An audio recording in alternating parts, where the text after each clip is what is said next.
সমগ্র বরাক উপত্যকা সহ বিভিন্ন এলাকার গুরুত্বপূর্ণ খবরের মধ্যে স্বাগতম। আজ হলো 6 জুন 22 জ্যৈষ্ঠ শনিবার।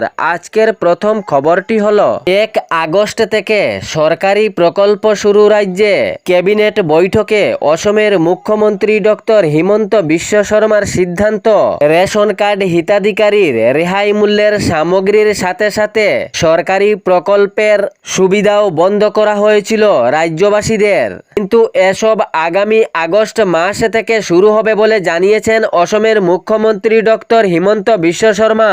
সরকারি প্রকল্পের মধ্যে বিভিন্ন ধরনের যে সুবিধা ছিল তা সব জনগণের বন্ধ করা হয়েছিল, কিন্তু আগস্ট মাস থেকে আবার শুরু হবে বলে জানিয়েছেন ক্যাবিনেটে।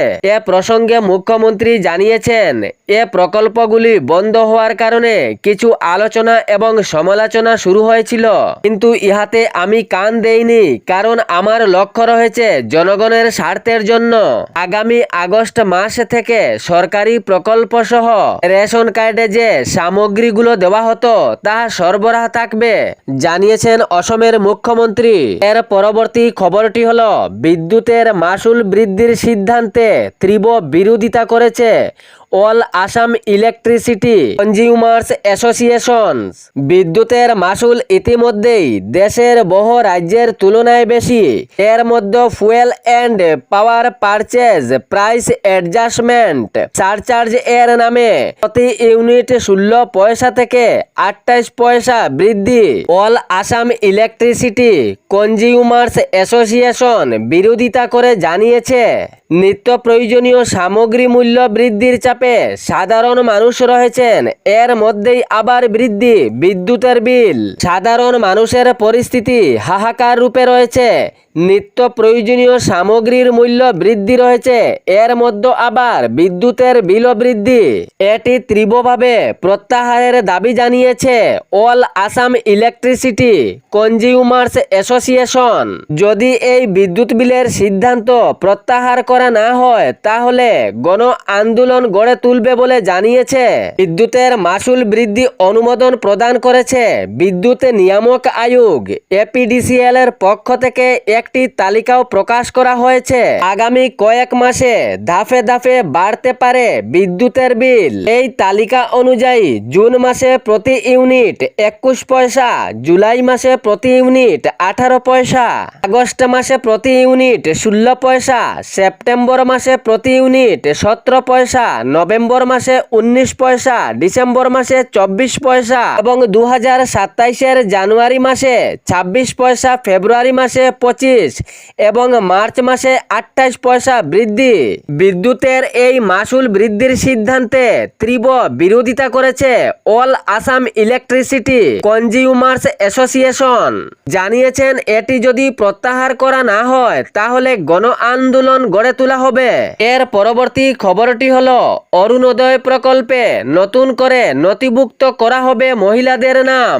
ঘরে ঘরে সরকারি কর্মী গিয়ে এ যাচাই প্রক্রিয়া চালাবেন। যাহাদের পাকা ঘর নেই তাহাদেরকেও দেওয়া হবে পাকা ঘর। যাহারা সরকারি পাকা ঘরের তালিকায় নেই তাহাদেরকেও অন্তর্ভুক্ত করা হবে নতুনভাবে। জানানো হয়েছে, জরুরি কাগজগুলো ভালোভাবে প্রস্তুত রাখার জন্য উপভোক্তাদের পুনরায় যাচাই করা হবে বলেও জানানো হয়েছে। অরুণোদয় প্রকল্পে যাহারা উপযুক্ত নয় তাহাদেরকে যাচাইয়ের পর এ তালিকা থেকে বঞ্চিত রাখা হবে এবং জানানো হয়েছে অরুণোদয় প্রকল্পের তালিকা থেকে বঞ্চিত দরিদ্র, বিধবা, অবিবাহিত, দিব্যাঙ্গের নাম অন্তর্ভুক্ত হবে। ব্যাংক অ্যাকাউন্টের সাথে আধার কার্ড লিংক থাকা বাধ্যতামূলক হয়ে পড়েছে। যদি ব্যাংক অ্যাকাউন্টের সাথে আধার কার্ড লিংক না থাকে তাহলে এটি করা খুবই গুরুত্বপূর্ণ। এর পরবর্তী খবরটি হলো পশ্চিমবঙ্গ রাজ্যে সরকারি কর্মচারীদের অফিসে উপস্থিতি এবং সময়ানুবর্তিতা নিশ্চিত করা হয়েছে। যে সময় নিশ্চিত করা হয়েছে সেই সময়ের ভিতরে সরকারি কর্মীদের উপস্থিত থাকা বাধ্যতামূলক। অত্যন্ত কড়া নির্দেশিকা জারি করা হয়েছে বাংলায়। সরকারি কর্মীদের জন্য বড় বার্তা। 10টার সময় অফিসে না ঢুকলেই কাটা যাবে সিএল। নতুন নিয়ম অনুযায়ী অফিসে ঢুকা ও বেরোনোর জন্য ফেস রিকগনিশন ভিত্তিক বায়োমেট্রিক উপস্থিতি বাধ্যতামূলক করা হচ্ছে। 10টার মধ্যে অফিসে না ঢুকলেই কাটা যাবে সিএল, কড়া বার্তা বাংলায়। এর পরবর্তী খবরটি হলো পাতারকান্দির আলোচিত মরেল পুলিশিং এর ঘটনাকে কেন্দ্র করে তীব্র দেখা দিয়েছে। জনগণের বিক্ষোভ প্রদর্শন, উপযুক্ত আইনীয় শাস্তির দাবি জানিয়েছেন। অভিযুক্তদের দ্রুত গ্রেফতার করে আইনীয় পদক্ষেপ নেওয়ার জন্য বিভিন্ন মহল থেকে দাবি। এ ঘটনার ভিডিও সামাজিক মাধ্যমে ছড়িয়ে পড়তেই ক্ষুপে উঠেন জনগণ। রাজনৈতিক মহল থেকে সাধারণ জনগণের দাবি, অভিযুক্তদের দ্রুত গ্রেফতার করে আইনীয় পদক্ষেপ নেওয়া উচিত। এ বিষয়ে থানায় মামলাও করা হয়েছিল। আমসু সংস্থা এ ঘটনার তীব্র নিন্দা জানিয়েছে।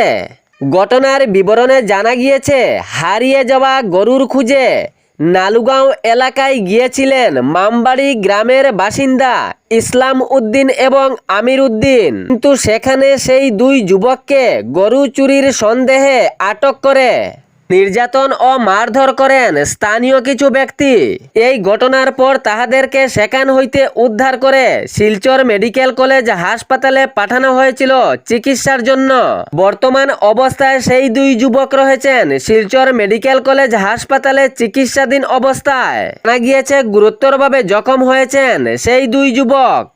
এই ঘটনাকে ঘিরে সামাজিক মাধ্যমে তুলপাড়, উপযুক্ত শাস্তির দাবি রাজনৈতিক মহল থেকে সাধারণ জনগণেরও। তবে পাতারকান্দি পুলিশ প্রশাসন এই ঘটনার তদন্ত করে অভিযুক্ত দুইজনকে গ্রেফতার করতে সক্ষম হয়। জানা গিয়েছে অভিযুক্ত গ্রেফতার হওয়া দুই ব্যক্তি দুদুমণি সিনহা এবং ভাস্কর সিনহা। পুলিশ প্রশাসনের পক্ষ থেকে জানানো হয়েছে, এ ঘটনার সঙ্গে যাহারা জড়িত রয়েছেন তাহাদেরকে ছাড় দেওয়া হবে না। সবজনকেই আইনীয় হেফাজতে নেওয়া হবে এবং আইন মতে উপযুক্ত শাস্তি দেওয়া হবে। গরু চুরির সন্দেহে সেই দুই যুবককে অমানবিক মারধর, এ জেরে ক্ষুফে সাধারণ জনগণ। এর পরবর্তী খবরটি হলো, রাজ্যের বিভিন্ন জেলায় প্রচণ্ড গরম এবং বিভিন্ন জেলায় ভারী বৃষ্টিপাতের সম্ভাবনা রয়েছে।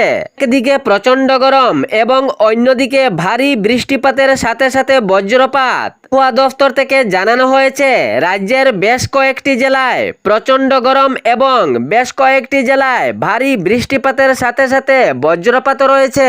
রাজ্যে ভারী বৃষ্টিপাত বঙ্গাইগাঁও, বরপেটা, দরং, শোনিতপুর, বিশ্বনাথপুর, নোয়াগাঁও, গোলাঘাট সমস্ত জেলায় ভারী বৃষ্টিপাতের সাথে সাথে বজ্রপাত রয়েছে এবং রাজ্যের আরো কয়েকটি জেলায় প্রচণ্ড গরম। এ ছিল বরাক উপত্যকা সহ বিভিন্ন এলাকার গুরুত্বপূর্ণ খবর। এরকম নিত্য নতুন খবর পাওয়ার জন্য চ্যানেলটি সাবস্ক্রাইব করে রাখবেন এবং ভিডিওটি লাইক করে শেয়ার করতে ভুলবেন না, যাতে সঠিক সংবাদগুলো অন্যজনের কাছে পৌঁছায়। ধন্যবাদ।